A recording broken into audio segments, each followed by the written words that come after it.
పేరు మోసిన ఇంటర్నేషనల్ స్కూల్లో చదువుతున్న ఒక స్టూడెంట్, 4th క్లాస్ స్టూడెంట్ యొక్క పుస్తకం ఇది. ఒకసారి చూడండి. అట్రాక్షన్ స్పెల్లింగ్ చూసారా? సట్రాక్షన్. ఇంపార్టెంట్ స్పెల్లింగ్ చూడండి. ఇంపార్టెంట్, టీఎన్టీ టెంట్ నా సరే. ఇక్కడేమో సలర్ ట్రాక్షన్ అంట. ఇంకా సలార్ అని రాయలేదు. రోటాట్ అంట. రోటాట్ మేబీ రోబోట్ అయ్యి ఉంటుంది. రోటాట్ అని రాశాడు. ఏంటి సార్ ఇంత చిన్న విషయాన్ని కూడా హైలైట్ చేస్తున్నారు? పిల్లలు నాకు మిస్టేక్స్ రాయరా? అది 4th క్లాస్ పిల్లడు అంటున్నారు, మిస్టేక్స్ రావడం కామన్ కదా అని అనుకోవచ్చు. థింగ్ ఏంటంటే బాబు విజయవాడలో ఉన్న సోకాల్డ్ ఇంటర్నేషనల్స్ 3 4 ఉన్నాయి, వాటిలో చదువుతున్నాడు అనమాట. వాటిలో ఒక స్కూల్లో చదువుతున్నాడు. నేను పేరు చెప్పను. కొత్తగా జాయిన్ అయ్యాడంటే, రీసెంట్గా జాయిన్ అయ్యాడంటే కాదు, ఆల్రెడీ 1 year చదివాడు, 2nd year. నాకు అర్థం కాని విషయం ఏంటంటే ఇంటర్నేషనల్ స్కూల్స్ అంటే కొన్ని స్టాండర్డ్స్ ఎక్స్పెక్ట్ చేస్తాం. ఓన్లీ ఫీజే 1,00,000 అక్కడ. మిగతావి బస్సులు ఎక్సెట్రా ఎక్సెట్రా ఎక్సెట్రా నేనేం మెన్షన్ చేయట్లేదు. బుక్స్, యూనిఫామ్ ఏమి మెన్షన్ చేయట్లేదు.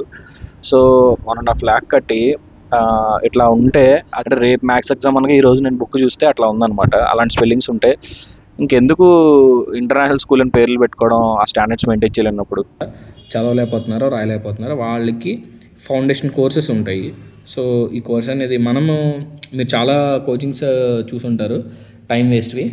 సో మనం ఏంటంటే result oriented programme, 100% result oriented. So time ఎంత, డ్యూరేషన్ ఏంటి, ఫీ డీటెయిల్స్ ఇవన్నీ మాట్లాడడానికి మీరు రండి. ఆల్రెడీ గతంలో స్కూల్ ఫీ కట్టి, ట్యూషన్ ఫీ కట్టి మళ్ళీ మా దగ్గరికి వచ్చి కోర్స్ తీసుకొని రిజల్ట్ ఇంప్రూవ్మెంట్ అయిన వాళ్ళు చాలామంది ఉన్నారు. బ్యాచెస్ కింద ఫామ్ అవుతూ ఉంటారు అనమాట. ఒక 4-5 స్టూడెంట్స్ పేరెంట్స్ మాట్లాడుకొని వచ్చి, సార్ ఇదిగోండి మా పిల్లలకి ఇట్లాగా అని చెప్పేసి కట్టారు. They are happy.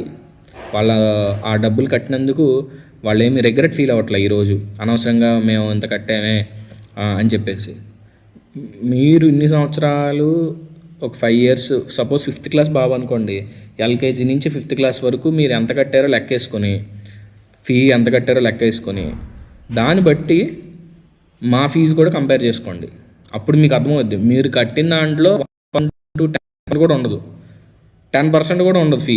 మీరు ఈ 5 సంవత్సరాలు 7 సంవత్సరాలు కట్టిన ఫీలో ఆ 5 సంవత్సరాలు 7 సంవత్సరాలు ఫీజు కట్టావు, మీ వాడికి చదవడం రాయడం వచ్చా? రాదు. సో దాన్ని బట్టి ఆలోచించుకొని రిజల్ట్ ఎక్కడ దొరుకుతుంది